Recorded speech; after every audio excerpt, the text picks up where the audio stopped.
Si tu penses que l'espace vide est juste, vide, tu te trompes lourdement. Contrairement à ce qu'on nous apprend depuis des décennies, le plus grand vide de l'univers, le vide du Bouvier, cache un secret. Et nous, on a percé ce secret. C'est une découverte qui va te faire déchirer tes manuels de physique. On est là pour te prouver à quel point tes hypothèses fondamentales sur l'univers sont fragiles. Si tu as le courage de voir les preuves choquantes qui soutiennent notre affirmation, abonne-toi et regarde de tes propres yeux comment tout ce que tu croyais savoir est sur le point de changer. Parfois, c'est dans les moments les plus ordinaires que l'on rencontre les mystères les plus profonds. On était en 1981, l'astronome Robert Kirshner et son équipe s'étaient lancés dans la tâche patiente de cartographier l'univers. Leurs attentes étaient simples, voir des galaxies remplir chaque recoin de l'espace, un peu comme les étoiles qui parsèment le ciel quand on lève la tête la nuit. Mais là où ils ont regardé, cette texture cosmique familière n'était pas là. Leurs instruments indiquaient un vide, pas un petit vide, une immense région de néant où les galaxies semblaient tout simplement avoir cessé d'exister, s'arrêtant brusquement. Ils ont vérifié leurs équipements, une fois, deux fois, trois fois. Les lectures restaient obstinément les mêmes. Alors, pour trouver les limites de ce silence, ils ont approfondi leurs recherches. Et c'est à ce moment-là qu'ils ont compris que ce qu'ils avaient en face d'eux mesurait 130 millions d'années-lumière de large. Arrêtons-nous un instant pour visualiser cette échelle. Imaginons que notre propre galaxie, la Voie lactée, est la taille d'une pièce de monnaie. Pour traverser ce vide d'un bout à l'autre, il faudrait aligner 33 millions de ces pièces de monnaie.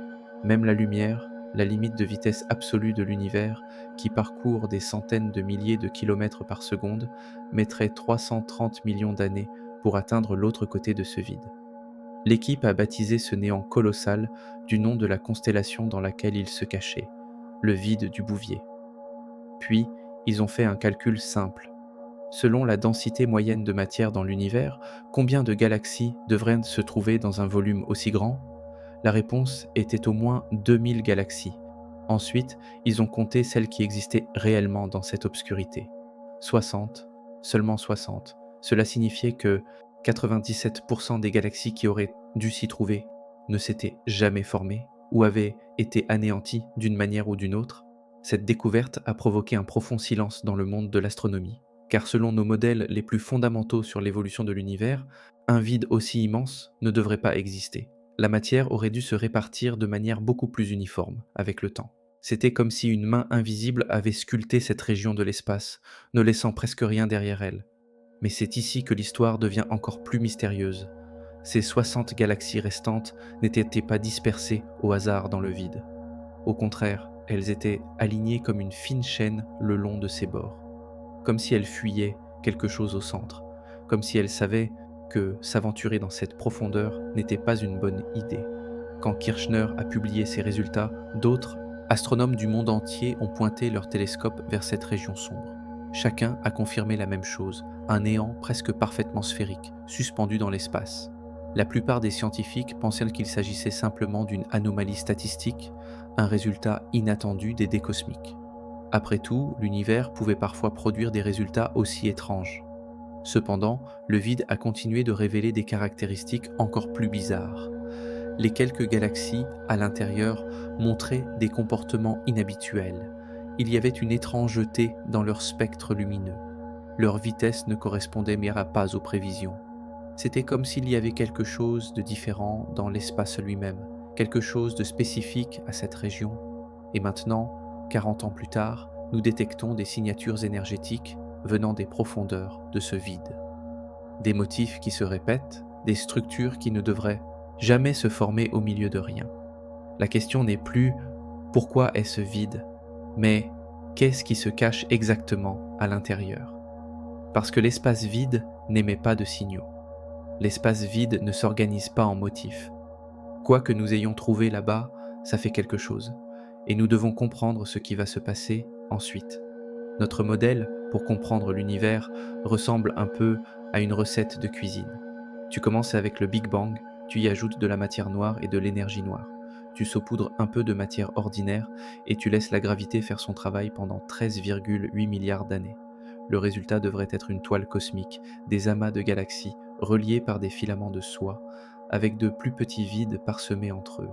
Dans ce modèle, les plus grands vides devraient mesurer environ 150 millions d'années-lumière, peut-être 200 millions d'années-lumière, dans les cas les plus extrêmes. Les mathématiques le prédisent, et la majeure partie de l'univers que nous observons ressemble effectivement à ça. Mais le vide du Bouvier mesure 330 millions d'années-lumière de large, c'est presque le double de la taille maximale autorisée par notre physique. Ce n'est pas une petite incohérence. C'est comme calculer qu'un être humain peut mesurer au maximum 2 mètres, puis rencontrer quelqu'un qui en fait 4. La différence exige une explication. Voilà pourquoi c'est important. Au début de l'univers, la matière était répartie de manière presque égale dans toutes les directions. De petites fluctuations quantiques ont fait que certaines régions étaient légèrement plus denses et d'autres un peu plus vides. La gravité a commencé à attirer la matière des régions plus vides pour l'accumuler dans les régions plus denses. Pendant des milliards d'années, ce processus a créé les vides, entourés de murs de galaxies. Mais la gravité travaille à une certaine vitesse. Dans le temps écoulé depuis le Big Bang, elle ne peut attirer la matière que sur une certaine distance. Quand on refait les calculs à l'envers, on voit que pour créer un vide aussi gigantesque, il faudrait soit beaucoup plus de temps que l'âge connu de l'univers, soit des forces beaucoup plus puissantes que ce que la gravité peut fournir. Aucune de ces deux options n'est logique. L'univers n'est pas plus vieux que ce que nous avons mesuré. La force de la gravité n'a pas changé. Pourtant, ce vide est là, comme une cicatrice dans la réalité qui viole les règles que nous connaissons. Certains physiciens ont suggéré que l'énergie noire avait fait s'étendre cette région plus rapidement que la normale. L'énergie noire étire l'espace comme un tissu. Peut-être s'est-elle concentrée dans cette région, gonflant le vide au-delà de ses limites. Cette théorie semble plausible jusqu'à ce qu'on vérifie les calculs. Mais même avec la plus haute densité d'énergie noire, il est impossible d'atteindre cette taille sans violer d'autres lois de l'univers. D'autres suggèrent que cette région a commencé avec beaucoup moins de matière que la moyenne dès le départ.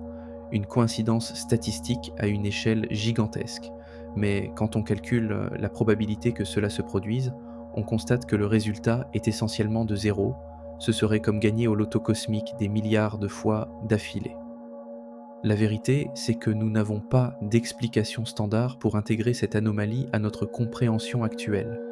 Le vide ne devrait pas exister selon notre meilleure physique. Pourtant, chaque télescope pointé dans sa direction confirme son existence. Ce qui nous laisse deux possibilités. Soit notre compréhension de l'évolution de l'univers est fondamentalement erronée, soit quelque chose de complètement différent, que nous n'avons pas encore découvert, est à l'œuvre. Et les observations récentes penchent lourdement vers la deuxième option. Parce que les vides sont censés être passifs. Ce sont juste des régions de néant qui existent, mais ne font rien. Ils n'émettent certainement pas de motifs énergétiques organisés. Mais le vide du Bouvier, c'est exactement ce qu'il fait. Cela nous murmure que ce n'est pas seulement un vide.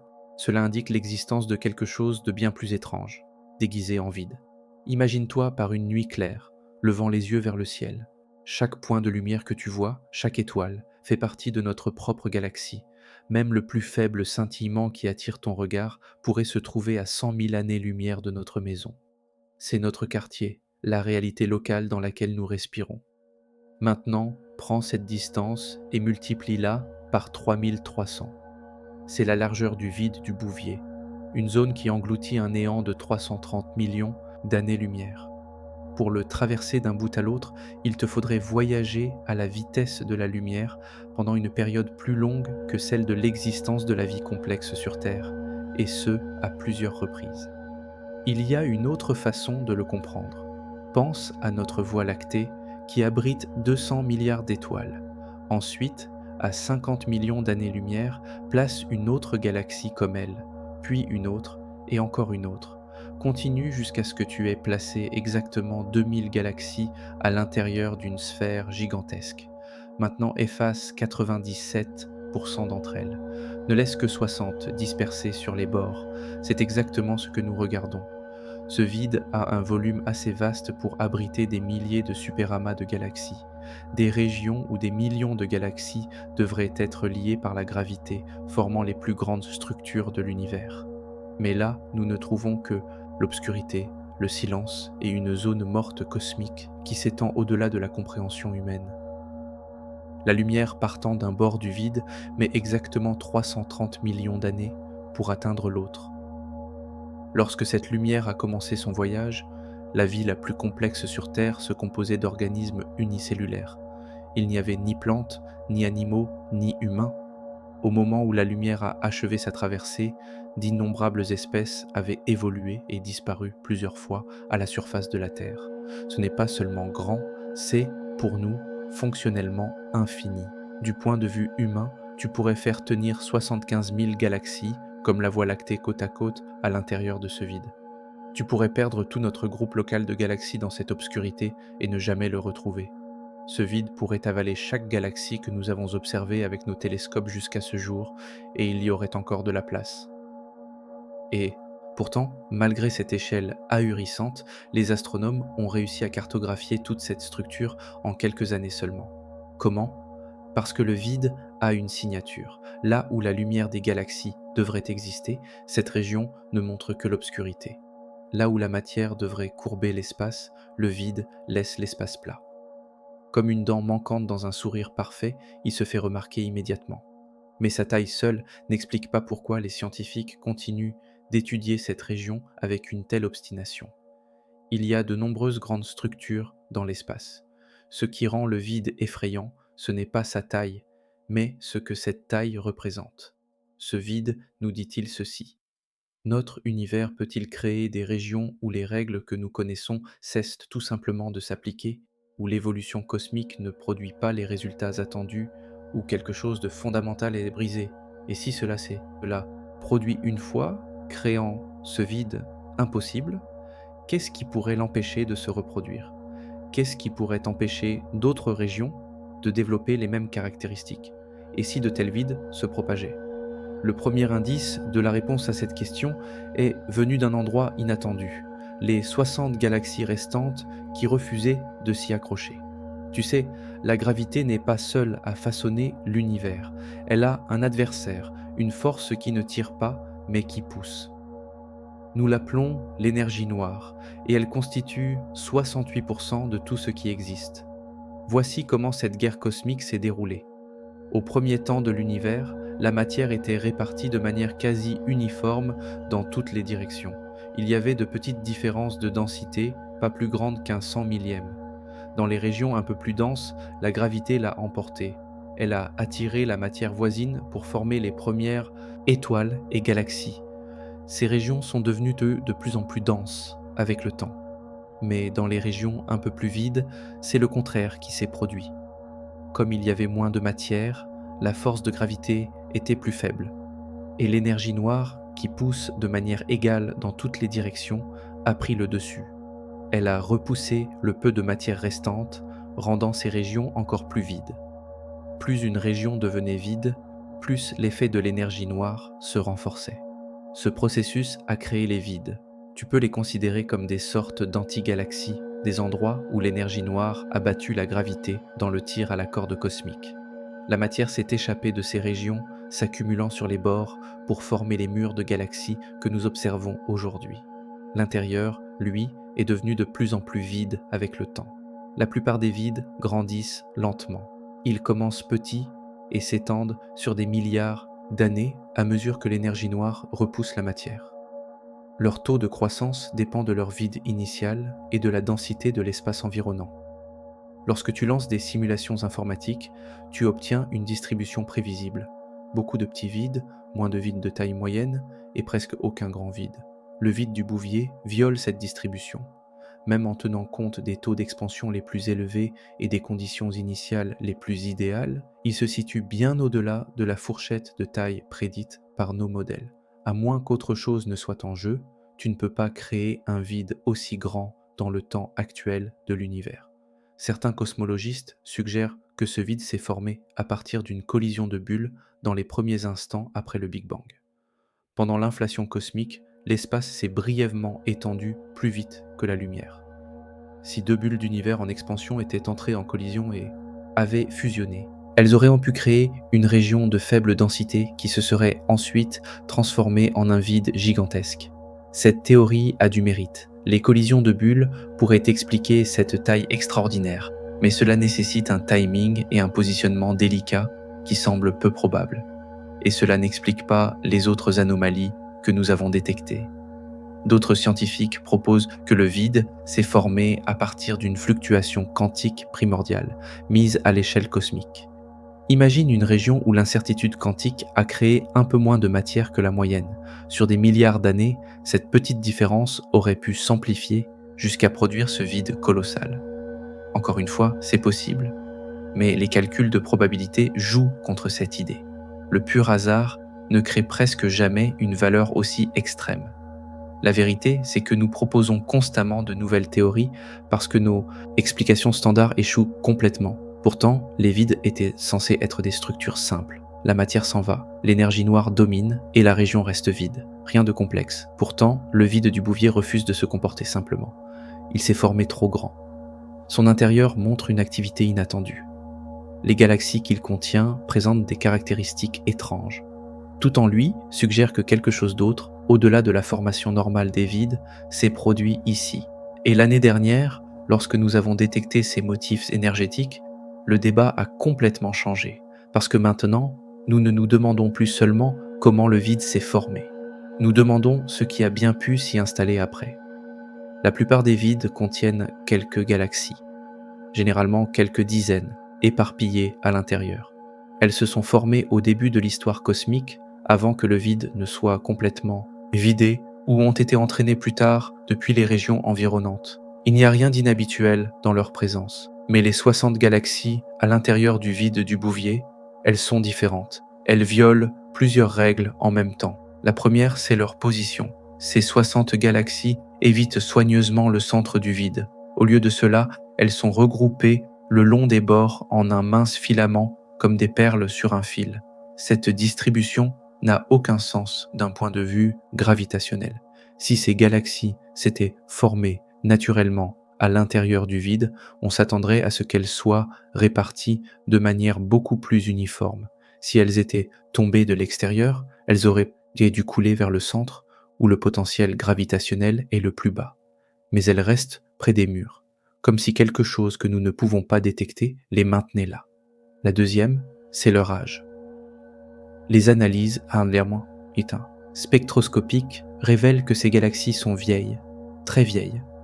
Elles abritent des étoiles anciennes qui se sont formées à une époque où l'univers était beaucoup plus jeune. Pourtant, la plupart des galaxies trouvées dans les vides sont petites et jeunes. Elles se sont formées récemment à partir du gaz résiduel.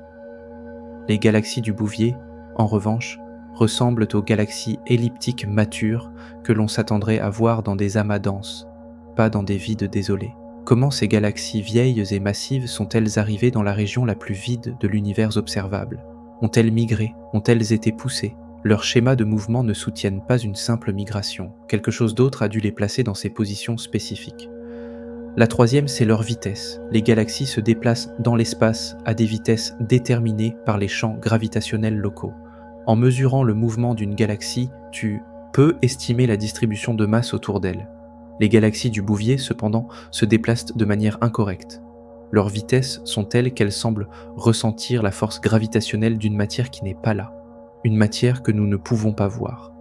Tu pourrais immédiatement penser à la matière noire. La matière noire remplit la majeure partie de l'espace et fournit cette masse invisible qui influence le mouvement des galaxies. Mais les vides sont particulièrement dépourvus de matière noire. C'est en partie ce qui en fait des vides. La matière noire a été évacuée de ces régions avec la matière ordinaire. Pourtant, les galaxies à l'intérieur du Bouvier se comportent comme si elles étaient entourées d'un halo massif de matière noire, comme si le vide n'était pas du tout vide. La quatrième, c'est leur lumière. Chaque galaxie émet un rayonnement à différentes longueurs d'onde. Lumière visible, onde radio, rayon X. Ce spectre nous dit tout sur la composition et l'activité de la galaxie. Les galaxies du Bouvier, cependant, présentent des anomalies spectrales. Certaines longueurs d'onde apparaissent plus faibles que prévu. D'autres sont plus brillantes. Le motif qui en résulte ne correspond à aucun type de galaxie connue. Certains astronomes suggèrent que le vide lui-même affecte la lumière qui le traverse, modifiant ce que nous observons. Mais la lumière ne change pas ses propriétés simplement en traversant un espace vide, à moins que L'espace lui-même naît des propriétés inhabituelles, ce qui nous amène à l'observation la plus troublante. Ces 60 galaxies ne tournent pas dans des directions aléatoires. Leurs axes de rotation pointent dans des directions similaires. Ils ne sont pas parfaitement alignés, mais il est statistiquement impossible que cette situation se produise par hasard. C'est comme si elles réagissaient toutes à la même influence extérieure. Pourtant, les galaxies se forment à partir de l'effondrement de nuages de gaz en rotation aléatoire. Leurs orientations ne devraient montrer aucun motif sur de si grandes distances. Trouver un tel alignement suggère l'existence d'une force qui a agi sur toutes en même temps, une force assez puissante pour avoir influencé leur formation ou modifié leur rotation plus tard. Nous n'avons aucune idée de ce que pourrait être cette force. Rien dans la physique standard ne fonctionne de cette manière à ces échelles. Pourtant, l'alignement est là, dans les données, confirmé par plusieurs études indépendantes.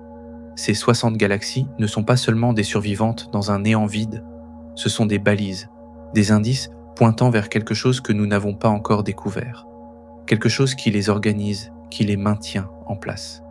Et nous pensons que ce quelque chose a commencé à se réveiller très récemment.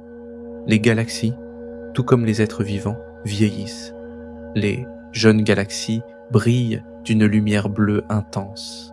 Elles sont remplies d'étoiles chaudes et massives qui se forment rapidement à partir de gaz abondants. À mesure qu'elles mûrissent, les plus grandes étoiles s'éteignent, laissant derrière elles des étoiles plus froides et plus rouges.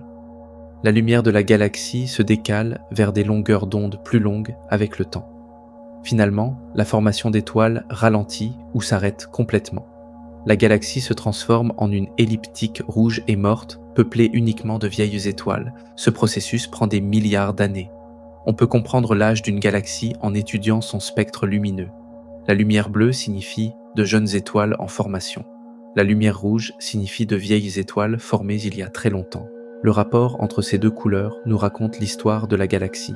Les 60 galaxies du vide du Bouvier brillant principalement d'une lumière rouge. Leur spectre indique des populations d'étoiles âgées de 10 à 12 milliards d'années. Ces galaxies ont cessé de produire des étoiles il y a des milliards d'années et flottent silencieusement dans le temps depuis lors. Ce sont comme des maisons de retraite pour étoiles. Maintenant, voici où le problème commence. De telles galaxies anciennes se forment généralement dans des environnements denses. Lorsque tu rassembles de nombreuses galaxies dans un amas, leur gravité mutuelle chauffe le gaz environnant à des millions de degrés. Ce gaz chaud ne peut pas se refroidir et s'effondrer pour former de nouvelles étoiles. La formation d'étoiles s'arrête. Les galaxies vieillissent rapidement et deviennent rouges. Les vides, cependant, ont des conditions exactement inverses. Faible densité, gaz froid, interaction minimale entre les galaxies. Ces conditions favorisent la formation continue d'étoiles, c'est-à-dire des galaxies bleues jeunes, pas des rouges âgées. Alors, comment ces vieilles galaxies elliptiques sont-elles arrivées à l'intérieur de la région la plus vide de l'espace ?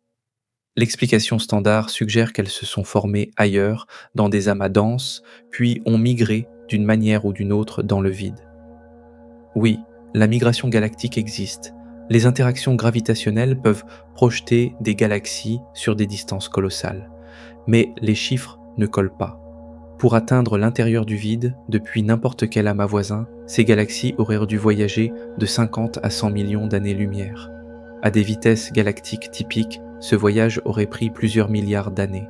Pendant ce temps, elles auraient traversé des régions pleines de gaz frais et leur formation d'étoiles aurait redémarré. Elles n'auraient pas pu rester purement rouges. Pourtant, elles sont purement rouges. Aucune trace de formation d'étoiles récentes, pas d'étoiles bleues et jeunes mélangées. C'est comme si elles n'avaient pas fait un long voyage, mais avaient vieilli là où elles se trouvent. Certains scientifiques ont suggéré que ces galaxies se sont formées en leur sein, lorsque le vide était plus jeune et plus dense. Avant que l'énergie noire ne vide la région, il y avait assez de matière pour créer ces galaxies matures, puis le vide s'est étendu autour d'elles, les laissant piégées. Mais cette théorie se heurte à des problèmes de synchronisation. Le vide aurait dû s'étendre rapidement juste après que les galaxies aient terminé leur formation, mais avant que les nuages de gaz voisins ne forment de nouvelles galaxies plus jeunes. Cette séquence d'événements nécessite une coordination délicate qui semble peu probable. D'autres suggèrent que les galaxies se sont formées normalement ailleurs, mais qu'une force inconnue les a rapidement transportées dans le vide, assez rapidement pour préserver leur population de vieilles étoiles. Mais quelle force pourrait Déplacer des galaxies entières sur des distances cosmiques sans laisser de traces, nous n'avons aucun mécanisme pour cela. La dernière et la plus troublante possibilité est que ces galaxies n'ont pas vieilli naturellement. Quelque chose à l'intérieur du vide a accéléré leur évolution. Un processus ou un champ qui a accéléré le temps localement, faisant en sorte que les étoiles vivent et meurent plus vite que la normale. Dans ce cas, les galaxies sembleraient vieilles parce qu'elles auraient connu beaucoup plus de temps que l'âge réel de l'univers ne le permet. Cette explication ressemble à de la science-fiction. Le temps ne s'écoule pas à des vitesses différentes à l'échelle cosmique. Sauf, bien sûr, près de champs gravitationnels massifs comme les trous noirs et dans l'espace en expansion affecté par l'énergie noire, la relativité générale permet une dilatation du temps dans les bonnes conditions. Le vide du Bouvier pourrait-il créer ces conditions? Son vide extrême pourrait-il courber l'espace-temps au point d'affecter le flux du temps? Nous n'avons aucune preuve de cela, mais nous n'avons pas non plus de meilleure explication pour l'apparence de ces galaxies. Et si le temps s'écoule différemment à l'intérieur de ce vide, cela pourrait expliquer les signaux que nous commençons à détecter. Ces motifs qui se répètent avec une précision d'horloge, comme si quelque chose à l'intérieur fonctionnait sur un rythme temporel différent du reste de l'univers, comme si quelque chose effectuait un compte à rebours vers un événement que nous ne pouvons pas prédire. Il y a 3 ans, des astronomes utilisant le télescope spatial Hubble ont pointé leurs instruments vers l'une de ces 60 galaxies. Leur intention était de faire une observation de routine pour mesurer les populations d'étoiles. Au lieu de cela, ils ont enregistré quelque chose que personne n'attendait. La galaxie s'est assombrie. Sur une période de 6 heures, sa luminosité a chuté de 8%, puis est lentement revenue à sa brillance normale. Le changement a suivi une courbe douce, semblable à une éclipse. Comme si quelque chose de massif était passé devant la galaxie, bloquant notre vue. L'équipe a pensé avoir capturé une occultation aléatoire. Peut-être qu'un objet en avant-plan s'était glissé dans notre ligne de mire. Ils ont marqué l'observation comme potentiellement défectueuse et sont passés à autre chose. 2 mois plus tard, la même galaxie s'est à nouveau assombrie.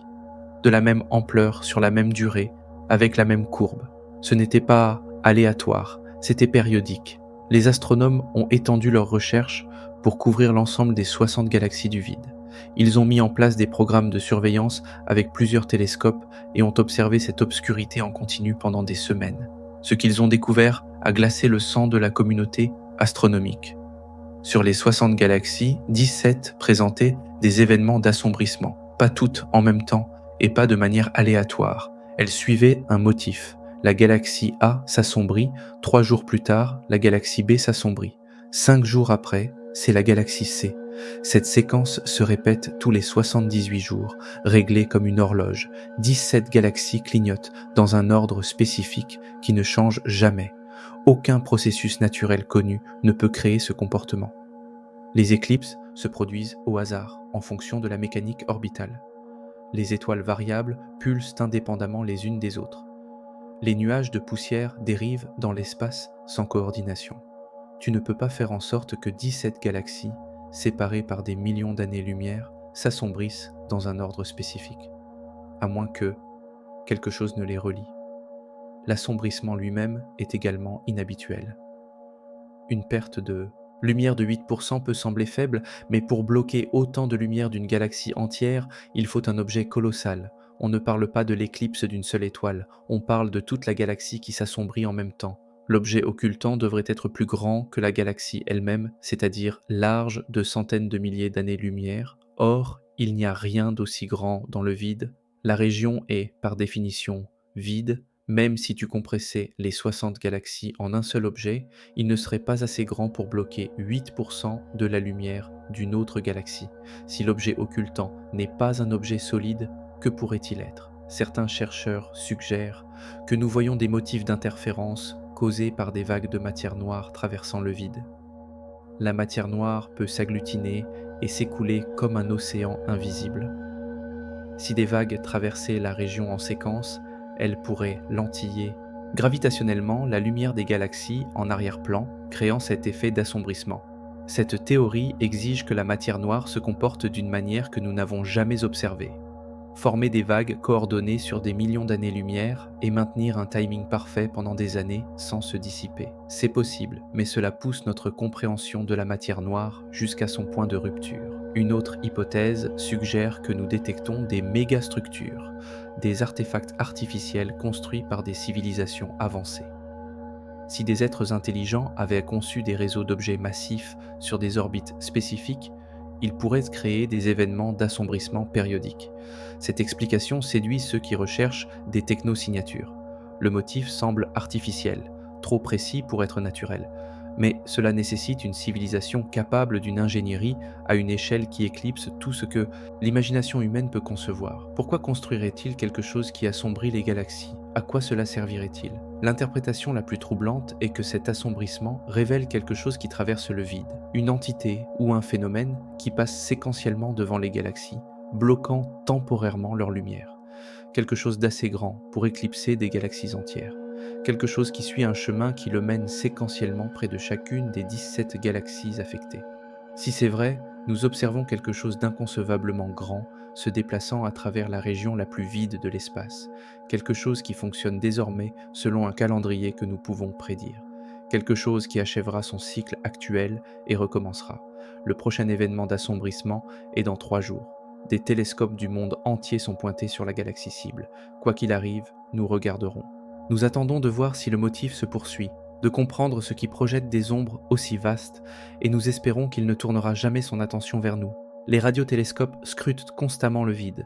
Maintenant, après ces découvertes d'assombrissement, les astronomes ont réalisé qu'ils avaient ignoré une vaste région vide qui pourrait contenir des phénomènes sans précédent.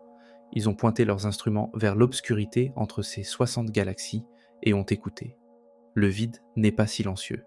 En 2022, le Very Large Array au Nouveau-Mexique a détecté des émissions radio provenant des profondeurs de l'intérieur du vide. Pas de l'une des 60 galaxies, mais de l'espace vide entre elles. Le signal est apparu à la fréquence de 1,4 GHz, une fréquence couramment utilisée en radioastronomie car elle traverse nettement le bruit cosmique. L'émission a duré 43 minutes, puis s'est arrêtée. 2 semaines plus tard, elle est réapparue. Même position, même fréquence, même durée. Après des mois d'observation, un motif a émergé. Le signal émet toutes les 14 jours, précisément avec une dérive de moins de 3 minutes. Les émissions radio provenant de l'espace vide n'ont aucun sens. Les ondes radio nécessitent une source. Les étoiles, les nuages de gaz, les trous noirs se nourrissant de matière émettent des ondes radio. Mais le vide ne produit rien. Pourtant, il était là, un signal provenant d'une région où nos instruments ne montraient aucune matière. Le signal lui-même a une structure. Ce n'est pas un bruit aléatoire ou de simples impulsions.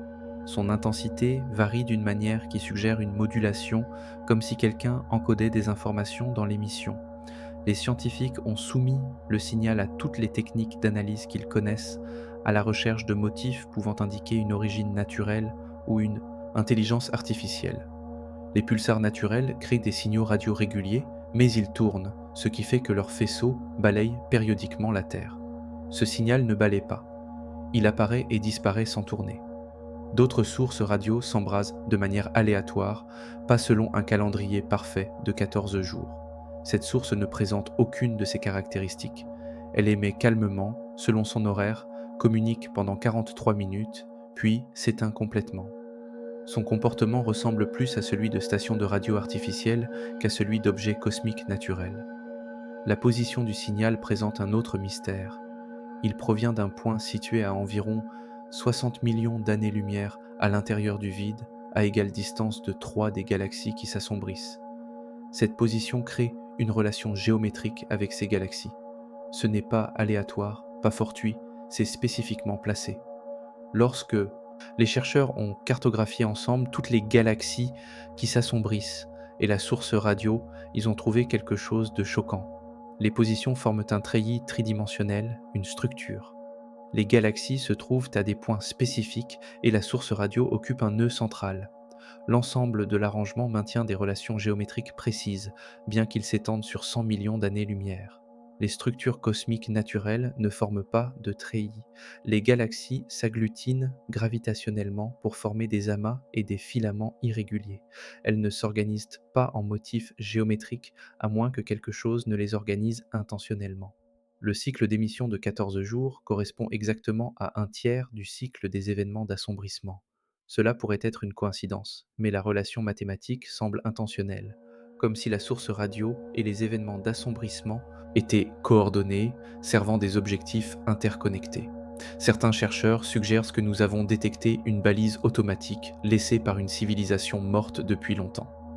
Une balise qui émet en continu depuis des millions, voire des milliards d'années, envoyant un message dans un vide que personne n'a jamais reçu jusqu'à présent. Si c'est vrai, l'âge de la balise serait stupéfiant. Le vide lui-même a des milliards d'années. Pour qu'un signal émette aussi longtemps, il faudrait une technologie au-delà de notre compréhension, des mécanismes d'autoréparation, des sources d'énergie inépuisables, une ingénierie qui dépasse la durée de vie des étoiles. D'autres suggèrent que le signal n'est pas ancien, mais nouveau, que quelque chose de nouveau a été activé à l'intérieur du vide, quelque chose qui n'a commencé à émettre que ces dernières années. Ce timing dérange les astronomes, car il implique que les propriétés du vide ont changé précisément à ce bref moment où les humains peuvent les observer. Quelle est la probabilité que nous ayons développé l'intelligence juste au moment où le vide commençait à révéler ses secrets? Soit nous sommes incroyablement chanceux, soit le vide réagit à quelque chose, peut-être à nos propres émissions radio qui s'échappent dans l'espace, peut-être à l'effet gravitationnel du mouvement de notre galaxie dans l'espace, peut-être à quelque chose de complètement différent. Les observations les plus récentes montrent que la puissance du signal augmente. Chaque émission de 14 jours est un peu plus forte que la précédente. Le taux de croissance est faible, seulement 2% par cycle, mais il est constant. En extrapolant, le signal sera 10 fois plus puissant dans 5 ans. Que se passera-t-il lorsqu'il atteindra sa pleine intensité? Vers quoi se construit-il? Nous n'avons pas de réponse, seulement une inquiétude croissante que nous assistions à la phase d'activation de quelque chose qui était en sommeil depuis des éons. Et puis, le mois dernier, une deuxième source radio est apparue. La lumière la plus ancienne de l'univers est le fond diffus cosmologique. Il était né seulement 380 000 ans après le Big Bang, lorsque l'espace s'est suffisamment refroidi pour permettre la formation d'atomes. Avant ce moment, l'univers était enveloppé d'un brouillard opaque. La lumière ne pouvait pas voyager librement, car elle rebondissait constamment sur les particules chargées. Mais après ce moment, la lumière s'est écoulée vers l'extérieur, emportant avec elle une image de l'enfance de l'univers pour l'éternité. Nous pouvons encore voir cette lumière ancienne aujourd'hui. Elle nous parvient de toutes les directions sous la forme d'un faible rayonnement micro-ondes. Ce fond est d'une uniformité presque parfaite sur tout le ciel. Les variations de température sont inférieures à une partie pour 100 000. Ces minuscules fluctuations sont la carte des premières graines de densité qui se transformeront plus tard en galaxies et en vide, sauf dans une direction. Lorsque les astronomes ont mesuré cette lumière la plus ancienne dans la direction du vide du Bouvier, ils ont remarqué que quelque chose n'allait pas. La température dans cette région était plus basse que dans les zones environnantes. Pas beaucoup, juste une différence de quelques millionièmes de degrés, mais une différence mesurable, cohérente et réelle. Cette baisse de température a un nom connu, l'effet Sachs-Wolf intégré. Lorsque la lumière la plus ancienne traverse un vide, elle perd de l'énergie.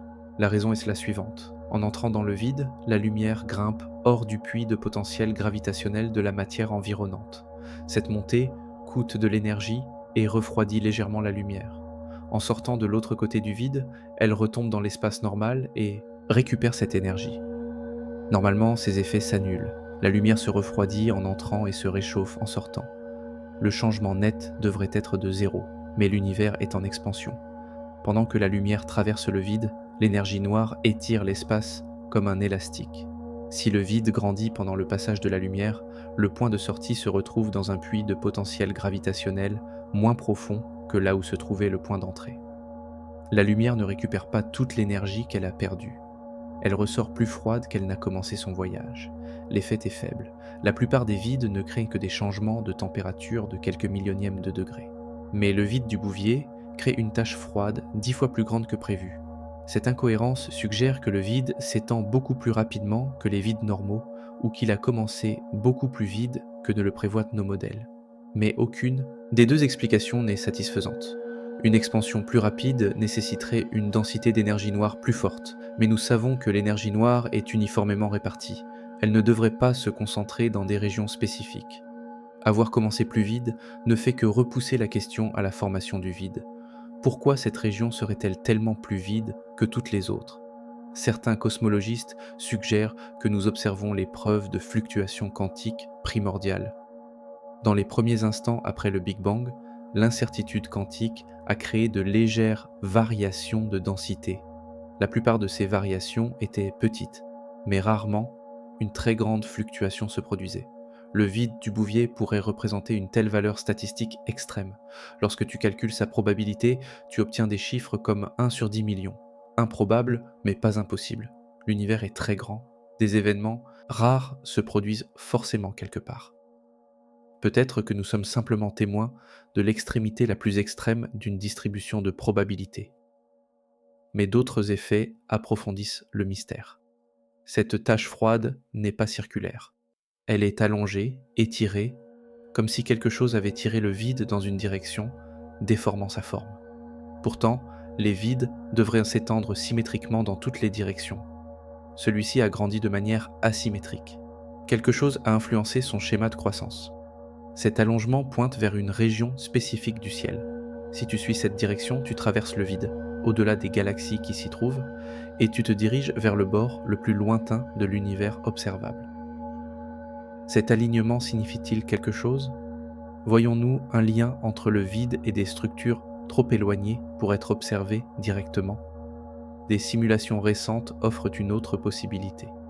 Et si notre univers n'était pas seul, et s'il existait des univers parallèles dans des dimensions supérieures, les collisions entre univers pourraient laisser de profondes cicatrices dans l'espace-temps. Ces zones de collision apparaîtraient comme des régions inhabituellement vides. Elles étireraient la lumière la plus ancienne qui les traverse dans des directions spécifiques, et elles violeraient nos modèles cosmologiques standards, car elles auraient été formées par des processus extérieurs à la physique normale de notre univers. Le vide du Bouvier pourrait-il être la cicatrice laissée par une collision d'univers parallèles ? L'idée semble folle, mais elle correspond mieux aux observations que les explications conventionnelles. Elle explique le vide extrême, la taille inhabituelle, la forme asymétrique et la tache froide excessive. Et si c'est vrai, une question terrifiante se pose. Si deux univers sont entrés en collision ici, sont-ils toujours en contact ? Des forces ou des entités de cet autre univers pourraient-elles traverser ce vide pour atteindre le nôtre ? Les signaux que nous détectons pourraient-ils provenir d'au-delà de notre réalité ? Cette tache froide dans le fond diffus cosmologique nous regarde comme un œil, une vieille blessure dans l'espace qui n'a jamais guéri, et maintenant, elle commence à s'ouvrir. La lumière voyage en ligne droite, c'est la règle la plus fondamentale. Mais ce n'est pas tout à fait vrai.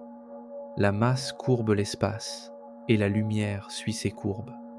Cet effet, appelé lentille gravitationnelle, nous permet de cartographier la matière noire en observant comment elle déforme la lumière en arrière-plan. Lorsque la lumière traverse un vide, elle devrait être très peu déviée, parce que les vides contiennent une quantité minimale de masse. Sans masse, l'espace reste plat, et la lumière passe tout droit, avec presque aucune déviation. Cette caractéristique facilite l'identification des vides, il crée des points vides où la lentille gravitationnelle disparaît. Mais le vide du Bouvier ne suit pas ce schéma. Il y a quelque chose qui ne va pas dans la courbure de la lumière qui le traverse. Ce n'est pas aussi fort que ce serait près d'un amas de galaxies. C'est juste subtilement incorrect. Comme si le vide contenait une masse invisible qui ne devrait pas être là, ou comme si l'espace lui-même, à l'intérieur du vide, avait des propriétés différentes de l'extérieur. Les astronomes ont découvert cette anomalie en cartographiant la distribution de la matière noire. Ils mesurent comment la lumière des galaxies lointaines en arrière-plan est déformée en passant par les structures en avant-plan. Plus de déformation signifie plus de masse le long de la ligne de visée. Moins de déformation, moins de masse. Une logique simple. Lorsqu'ils ont mesuré les lignes de visée traversant le vide, ils s'attendaient à une déformation minimale. Au lieu de cela, ils ont trouvé une lentille mesurable. Pas aussi forte que dans l'espace normal, mais présente, cohérente et reproductible.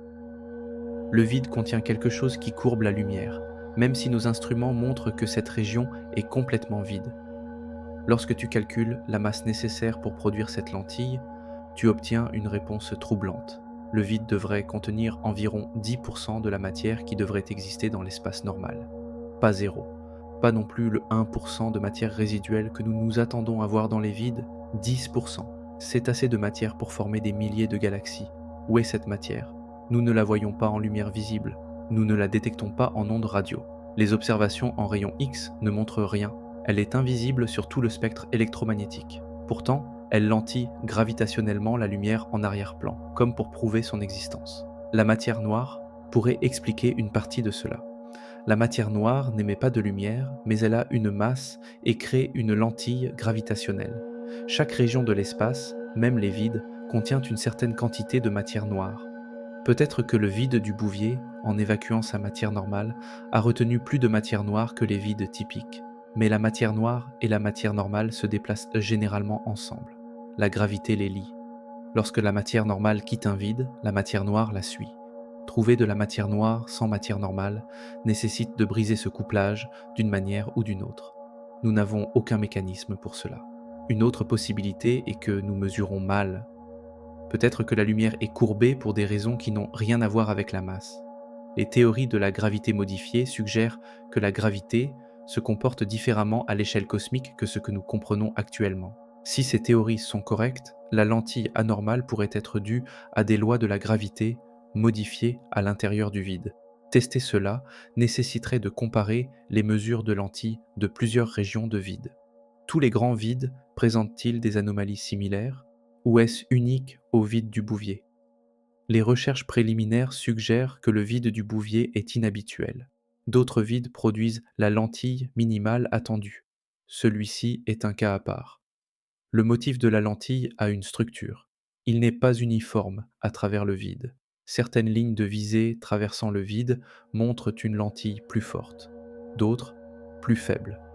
Lorsque tu cartographies ces variations, tu vois des motifs, des concentrations de ce qui courbe la lumière, et ces concentrations s'alignent avec la position des 60 galaxies et de la source radio.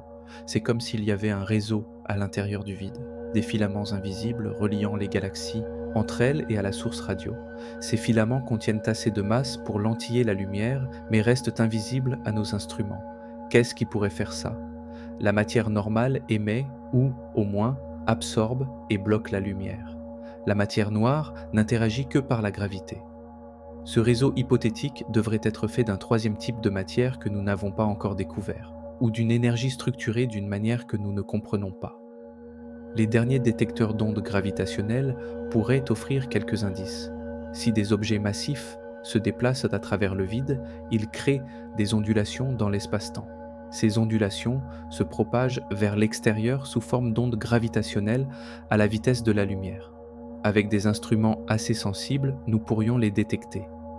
Plusieurs groupes de recherche surveillent maintenant la région du vide à la recherche de signaux d'ondes gravitationnelles. Ils cherchent des motifs périodiques qui correspondraient au cycle radio de 14 jours ou au cycle d'assombrissement de 78 jours. Toute corrélation prouverait qu'il y a quelque chose de massif qui se déplace à l'intérieur du vide. Quelque chose de réel, capable de courber l'espace-temps. Quelque chose d'invisible à tout sauf à la gravité. Ils n'ont pas encore trouvé de signal, mais leur sensibilité augmente chaque mois. Et ils commencent à se demander si ce qui se trouve à l'intérieur du vide se déplace vers nous, ou si c'est nous qui nous déplaçons vers lui, alors que notre galaxie dérive dans l'espace. Parce que les anomalies de lentilles se renforcent d'année en année. La lumière est un peu plus courbée à chaque fois qu'elle traverse le vide. Quoi qu'il y ait à l'intérieur, ça grandit, ça s'active, ou ça renforce sa présence. Et nous ne pouvons toujours pas le voir. La matière noire a construit l'univers. Elle est 5 fois plus abondante que la matière normale. Sans elle, les galaxies se dissiperaient. Les structures cosmiques ne se seraient jamais formées. L'univers que nous observons n'existerait pas. La matière noire agit par la gravité. Elle s'agglutine autour des galaxies, les maintenant ensemble. Elle forme d'immenses halos qui s'étendent bien au-delà des bords visibles des galaxies. Elle s'étend en de vastes filaments à travers l'espace, formant la toile cosmique. Partout où nous regardons, nous trouvons de la matière noire. Elle domine le budget de masse du cosmos, sauf dans le vide du Bouvier. Là, la matière noire est manquante. Les prédictions théoriques disent que les vides devraient conserver environ 15 à 20% de leur contenu original en matière noire. Lorsque la matière normale est expulsée lors de la formation du vide, la matière noire l'est aussi, mais pas entièrement. La gravité n'est pas assez forte pour nettoyer complètement la matière noire. Il en reste toujours un peu. Plusieurs études ont mesuré la distribution de la matière noire dans le vide du Bouvier en utilisant la lentille gravitationnelle et les études de vitesse des galaxies. Ils ont trouvé moins de 5% du contenu attendu en matière noire. 75% de la matière noire qui devrait être là a disparu. C'est impossible selon la physique standard. La matière noire n'interagit que par la gravité. Elle ne peut pas émettre d'énergie. Elle ne peut pas se repousser. Elle ne peut pas s'échapper d'une région à moins qu'une autre force ne l'expulse. Et nous ne connaissons aucune force capable d'expulser la matière noire d'un volume aussi vaste. Certains physiciens suggèrent que la matière noire interagit avec elle-même plus que nous ne le pensions. Peut-être que les particules de matière noire entrent occasionnellement en collision les unes avec les autres, transférant de l'élan. Avec suffisamment de temps, ces interactions rares pourraient nettoyer la matière noire des vides plus efficacement que la seule gravité. Mais les modèles qui testent cette idée montrent que le processus ne peut pas fonctionner assez rapidement. Des auto-interactions assez fortes pour vider complètement le vide créeraient d'autres effets observables que nous ne voyons pas. L'hypothèse échoue. D'autres suggèrent que le vide s'est formé différemment des vides normaux. Peut-être qu'il a commencé avec beaucoup moins de matière noire que la moyenne dès le départ. Une sous-densité primordiale qui a persisté depuis le Big Bang. Cela nécessite un ajustement extrêmement fin des conditions initiales. C'est possible, mais statistiquement absurde. La troisième option est que quelque chose a retiré la matière noire après la formation du vide. Quelque chose a traversé cette région et l'a nettoyée. Mais qu'est-ce qui aurait le pouvoir d'affecter la matière noire à ces échelles? La matière noire n'interagit avec presque rien. Elle traverse la matière normale comme des fantômes. La déplacer nécessite des forces hors de notre portée, à moins que le vide ne soit connecté à quelque chose au-delà de notre espace-temps. S'il existe des dimensions supérieures, la matière noire pourrait s'y échapper dans certaines conditions. Le vide extrême du vide pourrait créer une faiblesse dans la barrière dimensionnelle. La matière noire pourrait s'écouler dans d'autres univers, laissant notre espace épuisé. Cela ressemble à une spéculation de la physique théorique, et ça l'est. Mais les observations exigent des explications en dehors de la physique standard. Nous devons considérer les possibilités que nous rejetterions normalement. La distribution de la matière noire restante est tout aussi étrange. Au lieu d'être répartie uniformément dans le vide, elle se concentre à des endroits spécifiques. Les mêmes endroits où nous détectons la lentille gravitationnelle anormale. Les mêmes endroits qui s'alignent avec les 60 galaxies et la source radio. C'est comme si quelque chose rassemblait la matière noire, la récoltait du vide et la stockait à des points spécifiques, l'utilisant à des fins que nous ne pouvons pas comprendre. De récentes simulations informatiques ont tenté de modéliser ce qui se passerait si vous retiriez la majeure partie de la matière noire d'un vide cosmique. Les résultats étaient spectaculaires. Sans l'échafaudage gravitationnel de la matière noire, la matière normale restante devient instable. Les galaxies qui devraient orbiter pacifiquement commencent à montrer des mouvements chaotiques. La structure du vide devrait s'effondrer ou se dissiper. Pourtant, le vide du Bouvier reste stable. Les 60 galaxies conservent leur position. Le treillis géométrique persiste, même en l'absence de la fondation de matière noire qui devrait le soutenir. Quelque chose d'autre assure la stabilité, quelque chose qui prend le rôle gravitationnel de la matière noire. Quelques chercheurs osent suggérer que le vide n'est pas vide, qu'il est rempli de quelque chose que nous ne pouvons pas encore détecter. Un type de matière ou d'énergie qui interagit gravitationnellement avec la matière normale et la matière noire, mais qui reste invisible à tous nos instruments actuels. Cette matière hypothétique devrait être encore plus faiblement interactive que la matière noire. L'ombre du nombre. Appelez-la matière noire sombre ou énergie fantôme. Le nom n'a pas d'importance. Ce qui compte, c'est que son existence résoudrait plusieurs problèmes à la fois.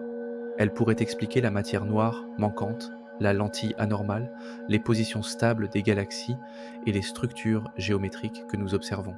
Mais cela implique aussi que le vide n'est pas vide du tout, qu'il est plein, plein d'un océan de quelque chose que nous commençons seulement à percevoir, et que cet océan a commencé à s'agiter. Nous pouvons maintenant sentir ces courants, les motifs de lentilles changeant, les champs gravitationnels qui se déplacent, comme une entité massive qui se réveille après un sommeil de plusieurs éons, comme si quelque chose d'ancien avait remarqué nos observations et avait décidé de répondre. La question n'est plus ce qui est arrivé à la matière noire. La question est de savoir ce qui l'a prise et si elle prévoit d'en prendre plus. Le vide a des frontières nettes.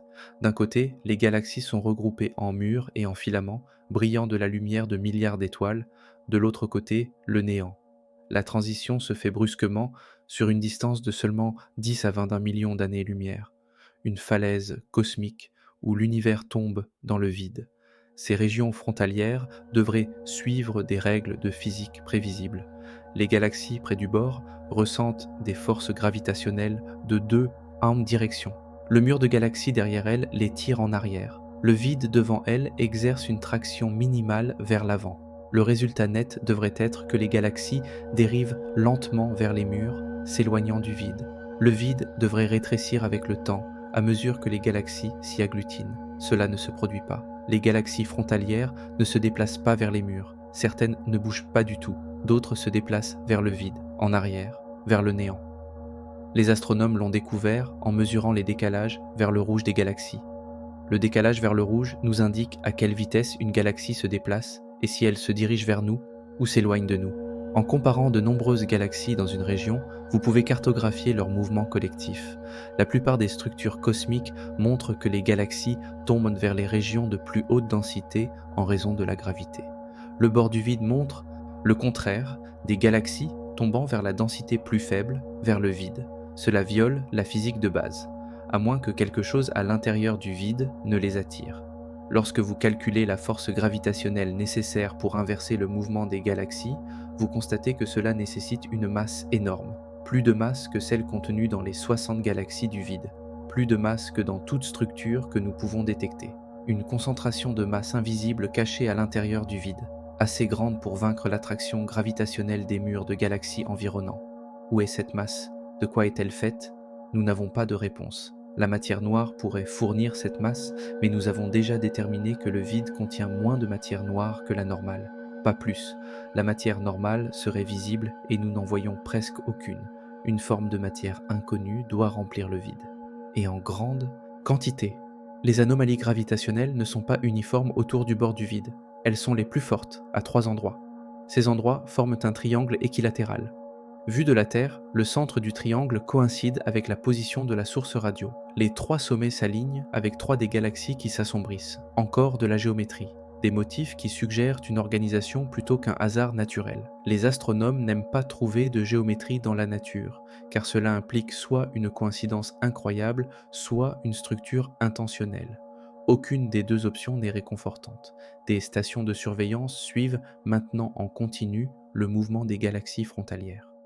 Elles mesurent les changements de position d'année en année. Les données montrent une accélération. Les galaxies ne dérivent pas simplement vers le vide, elles accélèrent. La force qui les attire devient de plus en plus forte avec le temps. Lorsque vous extrapolez les courbes d'accélération, vous constatez que plusieurs galaxies frontalières traverseront dans le vide au cours du prochain million d'années. Une fois à l'intérieur, elles feront partie du treillis géométrique. Quel que soit le motif ou le réseau qui couvre l'intérieur, elles rejoindront les 60 galaxies existantes. Le vide se nourrit-il, grandit-il, rassemble-t-il de la matière de son environnement? Les vides s'étendent généralement en repoussant la matière. Celui-ci semble attirer la matière, le comportement inverse de ce qui est attendu. Certains théoriciens suggèrent que nous assistons à la formation d'une structure appelée corde cosmique. Les cordes cosmiques sont des défauts hypothétiques dans l'espace-temps, vestiges du Big Bang. Bien qu'elles soient plus minces que des atomes, elles ont un effet gravitationnel énorme. Une corde cosmique traversant le vide pourrait créer les anomalies gravitationnelles que nous observons. Le problème avec cette théorie est que les cordes cosmiques devraient être visibles par leurs lentilles gravitationnelles. Elles courbent la lumière des objets en arrière-plan de manière distinctive. Plusieurs recherches ont cherché des signatures de cordes cosmiques dans la région du vide. Elles n'ont rien trouvé. S'il y a une corde là-bas, elle se cache d'une manière ou d'une autre. Une autre suggestion est que les anomalies sont dues à l'effet de lens steering. La relativité générale d'Einstein prédit qu'une masse en rotation entraîne l'espace-temps avec elle. Habituellement, cet effet est faible, mesurable uniquement près des trous noirs en rotation rapide. Mais si quelque chose de massif tournait à l'intérieur du vide, cela pourrait entraîner l'espace à une échelle beaucoup plus grande. Mais qu'est-ce qui pourrait tourner à l'intérieur d'un vide? Rien de naturel. Aucune structure cosmique connue ne tourne de manière cohérente sur des centaines de millions d'années-lumière. Une telle rotation nécessiterait une coordination, un but, une ingénierie. Les observations les plus récentes proviennent des détecteurs d'ondes gravitationnelles. Ces instruments mesurent les ondulations de l'espace-temps causées par la masse en accélération. Ils n'ont pas encore détecté d'ondes provenant du vide, mais ils ont trouvé quelque chose de tout aussi étrange. Les détecteurs d'ondes gravitationnelles montrent un bruit lorsqu'ils sont pointés vers le vide. Pas un bruit aléatoire, mais un bruit structuré. Un bourdonnement à basse fréquence qui persiste juste en dessous du seuil de détection. Il est trop faible pour être confirmé comme un signal, mais il est toujours là, toujours à la même fréquence, toujours venant de la même direction. Les ingénieurs pensent qu'il pourrait s'agir d'une erreur instrumentale, mais chaque détecteur montre le même motif de bruit. Les détecteurs en Louisiane, à Washington, en Italie, au Inzeti. Japon, tous captent ce bourdonnement lorsqu'ils sont pointés vers le vide. Une coïncidence semble peu probable. Pourrait-il s'agir du son de résonance de l'espace-temps lui-même ? Le vide agissant comme une chambre d'écho, amplifiant certaines fréquences gravitationnelles? Ou détectons-nous le battement de cœur de quelque chose, un objet massif pulsant dans l'obscurité trop lentement pour que nous le remarquions, mais assez régulièrement pour créer des vibrations constantes dans le tissu de la réalité? La fréquence du bourdonnement correspond à une période d'environ 2 ans. Si c'est réel, si quelque chose pulse vraiment à ce rythme, nous l'avons détecté sur 3 cycles jusqu'à présent. 3 répétitions du processus qui produit le signal. Le prochain pic est calculé pour se produire dans 9 mois. À ce moment-là, chaque détecteur d'ondes gravitationnelles sur Terre sera focalisé sur le vide. Soit ils confirmeront l'existence du signal, soit ils prouveront qu'il s'agit d'un artefact, et nous pourrons cesser de nous inquiéter. Mais au fond, les chercheurs savent déjà ce qu'ils vont trouver. Le bourdonnement est réel. Le vide nous parle. Et bientôt, nous comprendrons son message. Le Big Bang n'a pas été lisse. Les premiers moments de l'histoire cosmique ont été violents, chaotiques et transformateurs. L'espace s'est gonflé plus vite que la lumière. Les fluctuations quantiques ont grandi à des échelles cosmiques. Des transitions de phase ont déchiré la réalité alors que les forces fondamentales se séparaient de leur origine unifiée. Certains cosmologistes pensent que ces transitions de phase ont laissé des cicatrices derrière elles, des endroits où le tissu de l'espace-temps s'est déchiré et n'a pas complètement guéri, des cicatrices cosmiques qui persistent aujourd'hui en tant que structures inhabituelles que nous observons. Les vides pourraient être ces cicatrices, des zones où une transition de phase a mal tourné, créant des régions de faible densité qui ont évolué pour devenir les zones vides que nous cartographions maintenant. La plupart des vides seraient de petits défauts, de petites déchirures qui affectent à peine l'évolution cosmique. Mais de temps en temps, une grande déchirure se produirait, une blessure assez profonde pour créer quelque chose comme le vide du Bouvier. Cette théorie prédit plusieurs choses que nous pouvons tester. Premièrement, les vides de cicatrices cosmiques devraient avoir des formes inhabituelles. Les vides naturels se forment symétriquement. Les vides cicatrisés suivraient la géométrie de la déchirure originale. Nous devrions voir un allongement, une asymétrie ou d'autres irrégularités géométriques. Le vide du Bouvier est asymétrique. Sa forme allongée est cohérente avec les prédictions de la théorie. Vérifiez. Deuxièmement, les cicatrices cosmiques devraient affecter le fond diffus cosmologique de manière spécifique. Les variations de température devraient montrer des motifs liés à la structure du défaut. La tache froide devrait avoir des caractéristiques au-delà d'un simple refroidissement. La tache froide du CMB associée au vide du Bouvier a précisément ces caractéristiques. Elle montre une structure à l'intérieur de la structure, des sous-motifs non vus dans les vides normaux. Vérifiez. Troisièmement, si les vides sont des blessures, ils devraient encore saigner. Ils devraient lentement laisser échapper de l'énergie ou des particules dans l'espace environnant. Nous détecterions un rayonnement anormal, une chaleur excessive ou des distributions de particules inhabituelles près des bords du vide.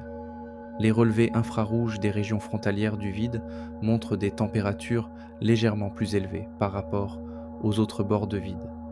Pas beaucoup, juste quelques degrés, mais c'est mesurable et cohérent. Vérifiez. La théorie tient la route, mais elle fait une autre prédiction, la plus importante. Si les vides sont des blessures de l'univers primordial, ils devraient abriter des reliques, des vestiges des conditions qui existaient pendant le Big Bang. Ces reliques seraient des objets ou des champs exotiques qui ne peuvent pas se former dans l'univers d'aujourd'hui.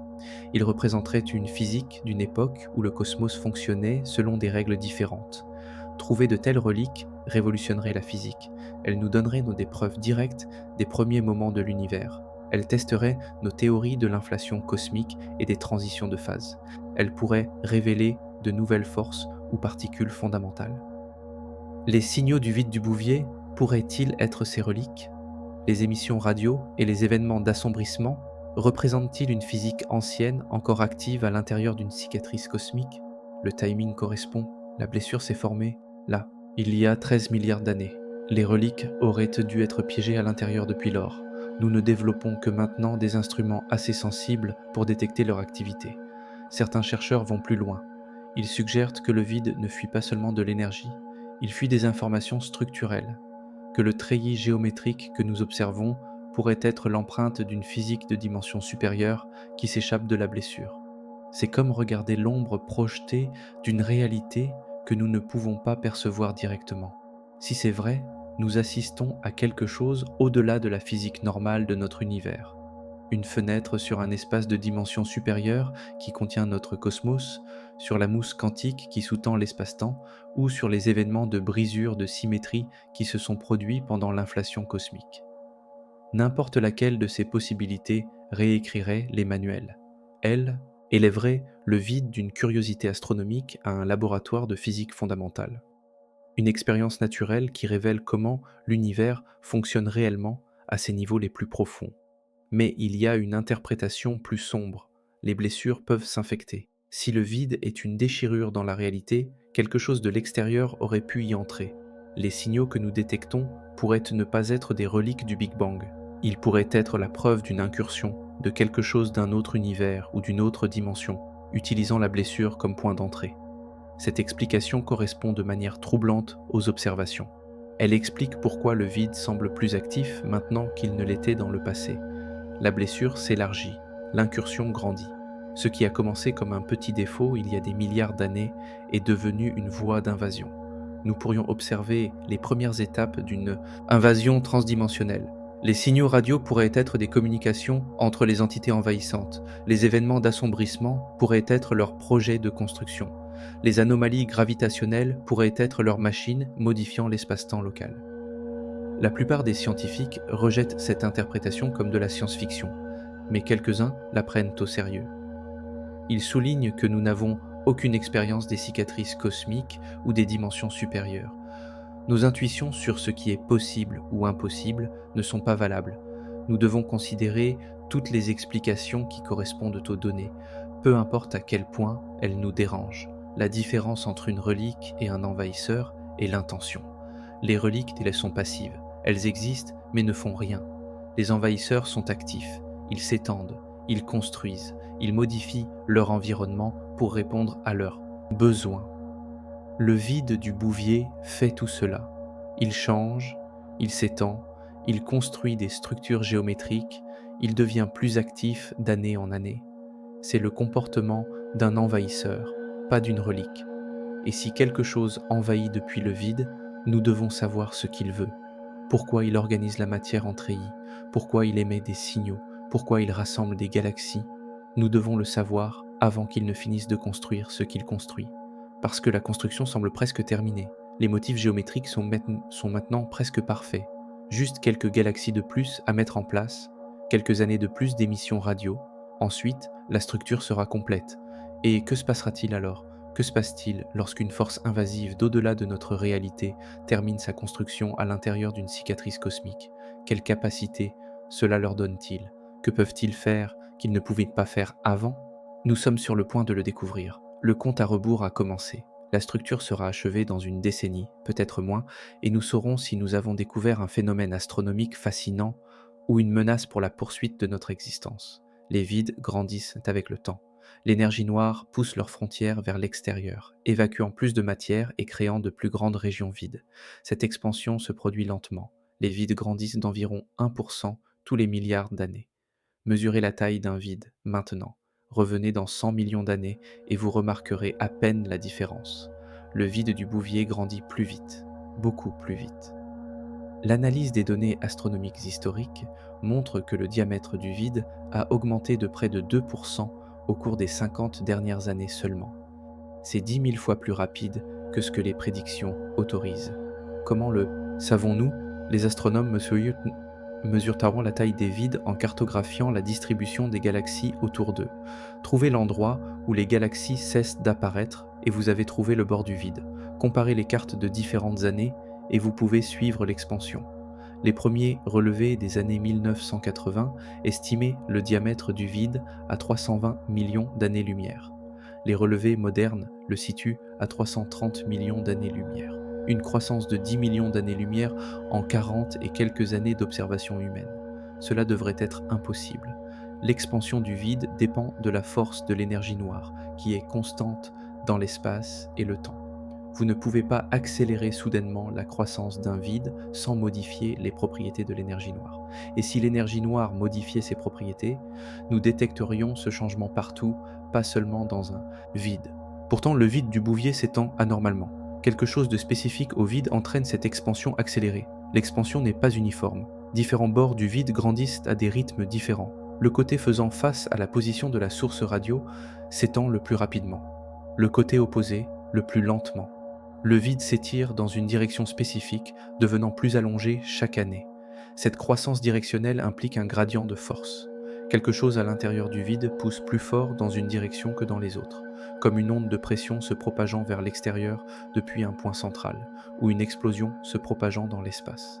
Mais les explosions normales ralentissent avec le temps à mesure qu'elles perdent de l'énergie.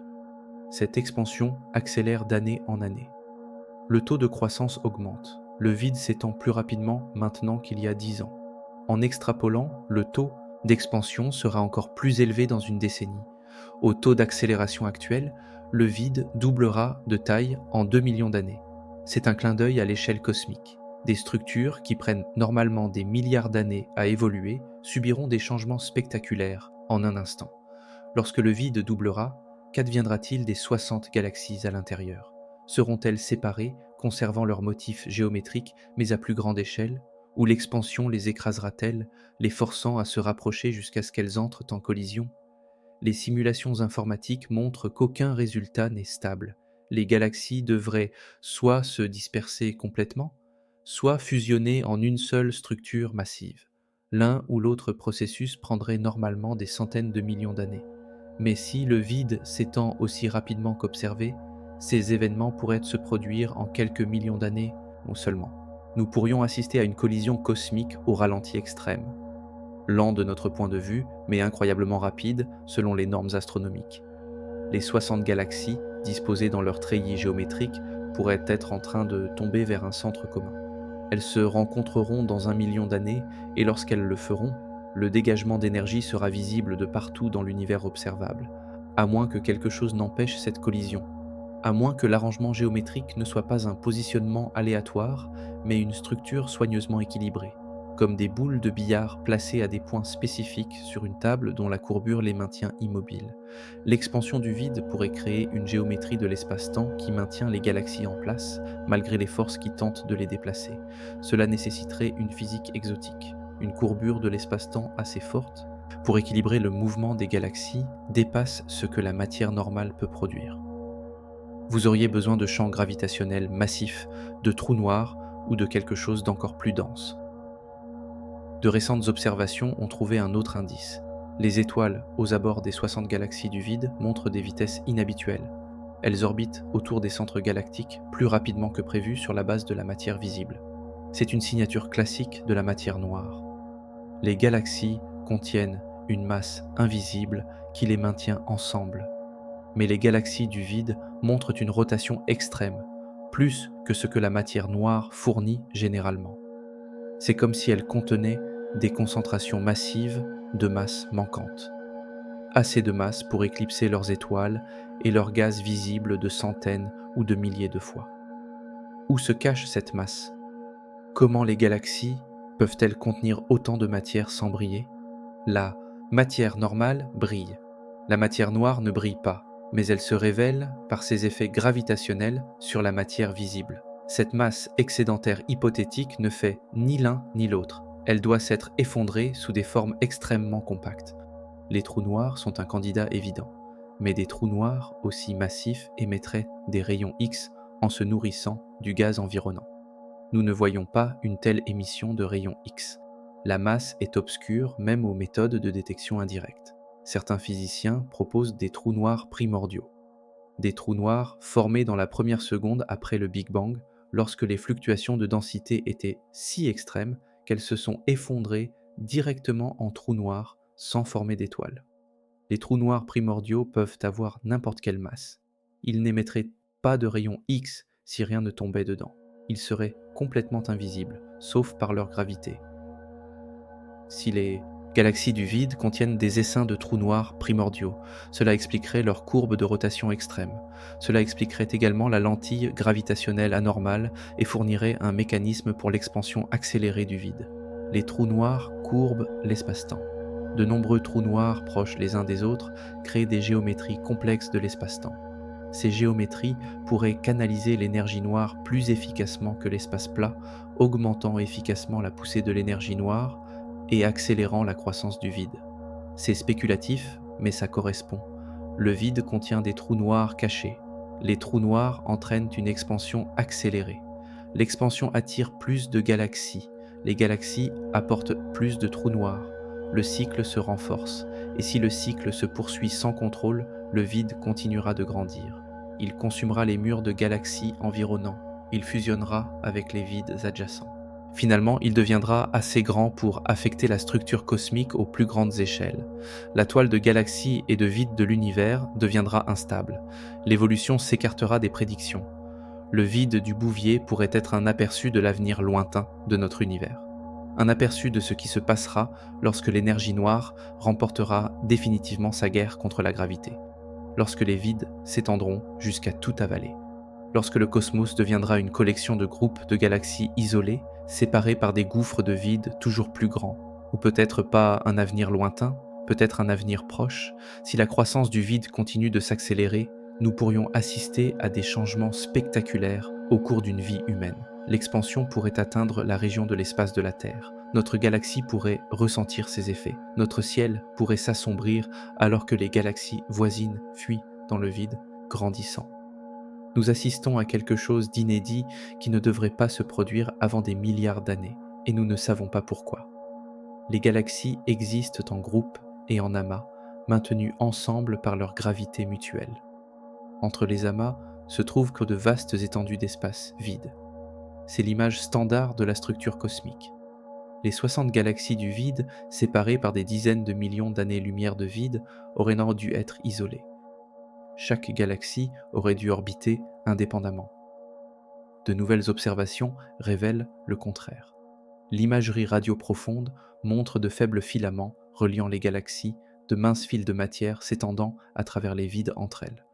Bien qu'ils soient des milliers de fois plus faibles que les galaxies, ces filaments sont indéniablement réels.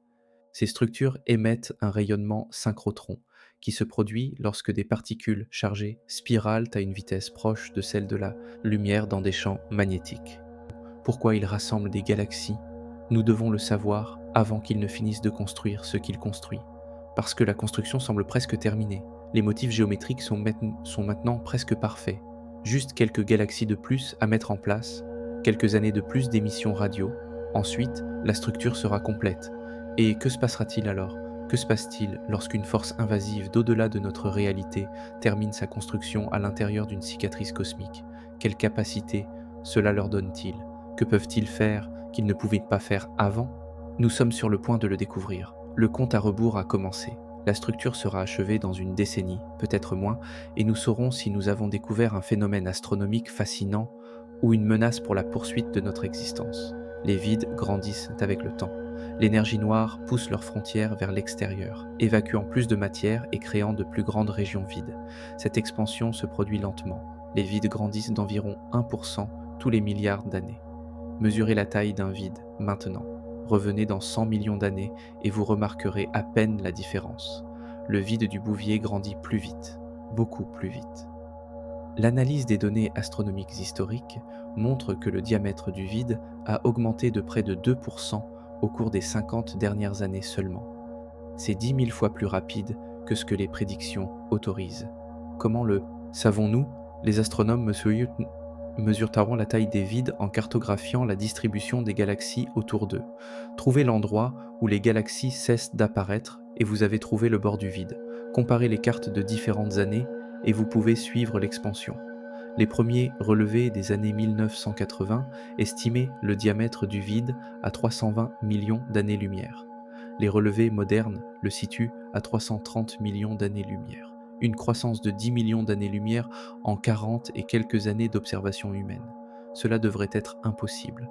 L'expansion du vide dépend de la force de l'énergie noire, qui est constante dans l'espace et le temps. Vous ne pouvez pas accélérer soudainement la croissance d'un vide sans modifier les propriétés de l'énergie noire. Et si l'énergie noire modifiait ses propriétés, nous détecterions ce changement partout, pas seulement dans un vide. Pourtant, le vide du Bouvier s'étend anormalement. Quelque chose de spécifique au vide entraîne cette expansion accélérée. L'expansion n'est pas uniforme. Différents bords du vide grandissent à des rythmes différents. Le côté faisant face à la position de la source radio s'étend le plus rapidement. Le côté opposé, le plus lentement. Le vide s'étire dans une direction spécifique, devenant plus allongé chaque année. Cette croissance directionnelle implique un gradient de force. Quelque chose à l'intérieur du vide pousse plus fort dans une direction que dans les autres, comme une onde de pression se propageant vers l'extérieur depuis un point central, ou une explosion se propageant dans l'espace. Mais les explosions normales ralentissent avec le temps à mesure qu'elles perdent de l'énergie. Cette expansion accélère d'année en année. Le taux de croissance augmente. Le vide s'étend plus rapidement maintenant qu'il y a 10 ans. En extrapolant, le taux d'expansion sera encore plus élevé dans une décennie. Au taux d'accélération actuel, le vide doublera de taille en 2 millions d'années. C'est un clin d'œil à l'échelle cosmique. Des structures qui prennent normalement des milliards d'années à évoluer subiront des changements spectaculaires en un instant. Lorsque le vide doublera, qu'adviendra-t-il des 60 galaxies à l'intérieur? Seront-elles séparées, conservant leur motif géométrique, mais à plus grande échelle?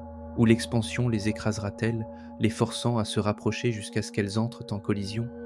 Les simulations informatiques montrent qu'aucun résultat n'est stable. Les galaxies devraient soit se disperser complètement, soit fusionner en une seule structure massive. L'un ou l'autre processus prendrait normalement des centaines de millions d'années. Mais si le vide s'étend aussi rapidement qu'observé, ces événements pourraient se produire en quelques millions d'années ou seulement. Nous pourrions assister à une collision cosmique au ralenti extrême. Lent de notre point de vue, mais incroyablement rapide selon les normes astronomiques. Les 60 galaxies, disposées dans leur treillis géométrique, pourraient être en train de tomber vers un centre commun. Elles se rencontreront dans 1 million d'années, et lorsqu'elles le feront, le dégagement d'énergie sera visible de partout dans l'univers observable, à moins que quelque chose n'empêche cette collision, à moins que l'arrangement géométrique ne soit pas un positionnement aléatoire, mais une structure soigneusement équilibrée, comme des boules de billard placées à des points spécifiques sur une table dont la courbure les maintient immobiles. L'expansion du vide pourrait créer une géométrie de l'espace-temps qui maintient les galaxies en place, malgré les forces qui tentent de les déplacer. Cela nécessiterait une physique exotique, une courbure de l'espace-temps assez forte pour équilibrer le mouvement des galaxies dépasse ce que la matière normale peut produire. Vous auriez besoin de champs gravitationnels massifs, de trous noirs ou de quelque chose d'encore plus dense. De récentes observations ont trouvé un autre indice. Les étoiles aux abords des 60 galaxies du vide montrent des vitesses inhabituelles. Elles orbitent autour des centres galactiques plus rapidement que prévu sur la base de la matière visible. C'est une signature classique de la matière noire. Les galaxies contiennent une masse invisible qui les maintient ensemble. Mais les galaxies du vide montrent une rotation extrême, plus que ce que la matière noire fournit généralement. C'est comme si elles contenaient des concentrations massives de masse manquantes, assez de masse pour éclipser leurs étoiles et leur gaz visible de centaines ou de milliers de fois. Où se cache cette masse? Comment les galaxies peuvent-elles contenir autant de matière sans briller? La matière normale brille. La matière noire ne brille pas, mais elle se révèle par ses effets gravitationnels sur la matière visible. Cette masse excédentaire hypothétique ne fait ni l'un ni l'autre. Elle doit s'être effondrée sous des formes extrêmement compactes. Les trous noirs sont un candidat évident, mais des trous noirs aussi massifs émettraient des rayons X en se nourrissant du gaz environnant. Nous ne voyons pas une telle émission de rayons X. La masse est obscure même aux méthodes de détection indirecte. Certains physiciens proposent des trous noirs primordiaux. Des trous noirs formés dans la première seconde après le Big Bang, lorsque les fluctuations de densité étaient si extrêmes qu'elles se sont effondrées directement en trous noirs sans former d'étoiles. Les trous noirs primordiaux peuvent avoir n'importe quelle masse. Ils n'émettraient pas de rayons X si rien ne tombait dedans. Ils seraient complètement invisibles, sauf par leur gravité. Si les galaxies du vide contiennent des essaims de trous noirs primordiaux, cela expliquerait leur courbe de rotation extrême. Cela expliquerait également la lentille gravitationnelle anormale et fournirait un mécanisme pour l'expansion accélérée du vide. Les trous noirs courbent l'espace-temps. De nombreux trous noirs proches les uns des autres créent des géométries complexes de l'espace-temps. Ces géométries pourraient canaliser l'énergie noire plus efficacement que l'espace plat, augmentant efficacement la poussée de l'énergie noire et accélérant la croissance du vide. C'est spéculatif, mais ça correspond. Le vide contient des trous noirs cachés. Les trous noirs entraînent une expansion accélérée. L'expansion attire plus de galaxies. Les galaxies apportent plus de trous noirs. Le cycle se renforce, et si le cycle se poursuit sans contrôle, le vide continuera de grandir. Il consumera les murs de galaxies environnants. Il fusionnera avec les vides adjacents. Finalement, il deviendra assez grand pour affecter la structure cosmique aux plus grandes échelles. La toile de galaxies et de vide de l'univers deviendra instable. L'évolution s'écartera des prédictions. Le vide du Bouvier pourrait être un aperçu de l'avenir lointain de notre univers. Un aperçu de ce qui se passera lorsque l'énergie noire remportera définitivement sa guerre contre la gravité. Lorsque les vides s'étendront jusqu'à tout avaler. Lorsque le cosmos deviendra une collection de groupes de galaxies isolées, séparées par des gouffres de vide toujours plus grands, ou peut-être pas un avenir lointain, peut-être un avenir proche, si la croissance du vide continue de s'accélérer, nous pourrions assister à des changements spectaculaires au cours d'une vie humaine. L'expansion pourrait atteindre la région de l'espace de la Terre. Notre galaxie pourrait ressentir ses effets. Notre ciel pourrait s'assombrir alors que les galaxies voisines fuient dans le vide, grandissant. Nous assistons à quelque chose d'inédit qui ne devrait pas se produire avant des milliards d'années, et nous ne savons pas pourquoi. Les galaxies existent en groupe et en amas, maintenus ensemble par leur gravité mutuelle. Entre les amas se trouvent que de vastes étendues d'espace vide. C'est l'image standard de la structure cosmique. Les 60 galaxies du vide, séparées par des dizaines de millions d'années-lumière de vide, auraient donc dû être isolées. Chaque galaxie aurait dû orbiter indépendamment. De nouvelles observations révèlent le contraire. L'imagerie radio-profonde montre de faibles filaments reliant les galaxies, de minces fils de matière s'étendant à travers les vides entre elles. Bien qu'ils soient des milliers de fois plus faibles que les galaxies, ces filaments sont indéniablement réels. Ces structures émettent un rayonnement synchrotron, qui se produit lorsque des particules chargées spiralent à une vitesse proche de celle de la lumière dans des champs magnétiques. Le spectre d'émission nous dit que les particules sont des électrons et que les champs magnétiques sont étonnamment forts, même plus forts que ceux entre les groupes de galaxies normaux. D'où viennent les particules? Les galaxies éjectent constamment de la matière par les vents stellaires et les explosions de supernovas. Ce gaz se dissiperait normalement, mais les filaments du vide s'étendent sur 50 millions d'années-lumière. Quelque chose empêche le gaz de se disperser, le canalisant. De puissants champs magnétiques confinent les particules chargées, les forçant à s'écouler le long des lignes de champ. Si des champs magnétiques relient les galaxies du vide, le gaz éjecté d'une galaxie peut atteindre une autre. Mais les champs magnétiques nécessitent des sources. Le néant du vide ne fournit aucune source évidente pour des champs aussi puissants, à moins que ces champs ne soient des reliques primordiales, vestiges des premiers instants de l'univers. C'est anciens champs auraient dû s'affaiblir, mais peut-être qu'ils ont persisté dans les conditions inhabituelles du vide. Le réseau de filaments n'est pas aléatoire, il a une structure. Il relie les galaxies selon un motif spécifique, un arrangement géométrique. Ce n'est pas naturel. La gravité attire la matière dans des amas et des filaments irréguliers et chaotiques. Le réseau du vide, cependant, est ordonné, symétrique, presque cristallin. Cette structure ressemble aux configurations d'énergie minimale observées dans les cristaux d'atomes ou dans l'assemblage de bulles de savon. Mais ce réseau s'étend sur 100 millions d'années-lumière. Mettre à l'échelle la formation de motifs à ces dimensions gigantesques nécessite des conditions que nous ne voyons pas dans la nature. Une A.